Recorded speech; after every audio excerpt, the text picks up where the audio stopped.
Grant, 2-0 win here against Forest Green. Your assessment of that? Tough. Probably what I expected a little bit. They sat behind the ball and made it difficult for us. And them games are tough to try and find a way, particularly in the 5-4-1 that they played. And we had to remain patient. Those games are easy for the fans to become a little bit restless and quiet a little bit. But the fans stuck with us, right until the last minute. And we got the goal.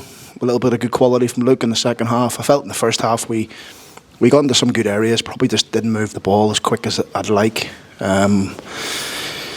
want the boys to take risks and be on the ball and make things happen, but first half I thought we were just a little bit slow in possession. Second half we upped it, and it was a good run from Jamie, good cross, and Mols finds himself in between the posts, good goal. What was the message at half time? Was it kind of take one of those chances, be a bit more ruthless when you get the opportunity? Yeah, it was just about fine. The build up was good. We were getting into areas, but when we got into the final third, we were a little bit slow. And said to the lads, just stop it. You need to change gear. You need to, go from third to fifth to get a goal against these, because they'll get them back into their shape quick. They'll defend their box. It's going to need a bit of cleverness and to unlock it.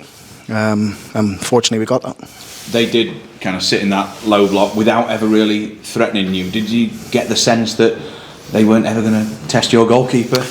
The only time really we felt I felt under pressure a little bit is when we went long, because when we went long they won the first header because they're huge at the back, which left us a little bit isolated. So I said to the lads, keep trusting what you're doing, keep moving the ball, but just step the pace up of the play. And keep trying to play through them. So it was pleasing. He's dangerous in those areas though, isn't he, Luke Molyneux? Yeah, he's in good form, Luke. He's in good form, and the front three boys, whoever plays up there at the minute, they're all getting chances and goals. So long may it continue. Anything to improve on after today? Yeah, I thought, something we'll work on during the week is just moving the ball faster, quicker pace. Maybe that's a byproduct of what we did in training this week. So maybe I'll look at myself and think, could we have sort of structured training a little bit better in terms of. But we didn't anticipate them to come and sit that far behind the ball, so it's difficult. But particularly second half, I was pleased. We moved it much more quicker. Tim got his hand on and played. Two centre backs moved it faster, got the full backs out more. In turn, we looked a bit more dangerous in the second half. Talk about them sitting in, but is that when you've got to remain patient? Because if you go long and overcommit, that's when you're exposed. Yeah, look, when you're playing against a team like Forest Green and the way they played today, the three centre backs are big boys. Ennis must be 6'6", Keogh 6'2", Taylor Moore's a big boy, 6'1", 6'2". So the last thing we wanted to do was bang balls in there because it's easy for them. So we had to remain patient. We had to be calm.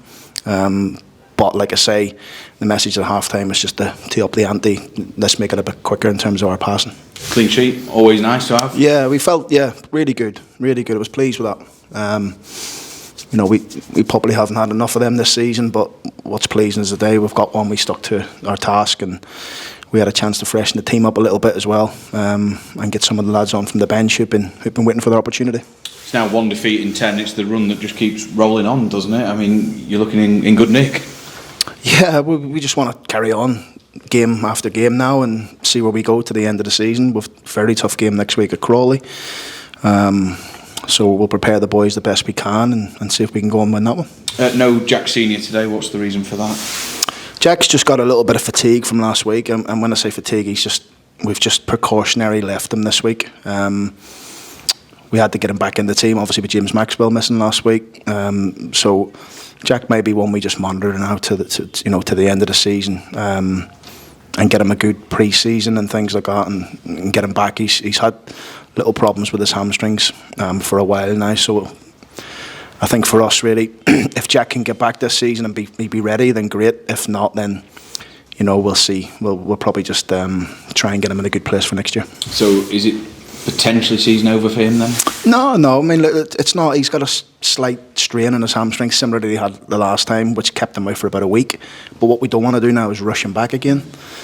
So he'll be guided by David Rennie, the physio, and the sports science team. But look, I'd love to have him back. Jack's a top player, but his health is really important, and him staying fit and ready more than just one game. He needs to sustain run of games.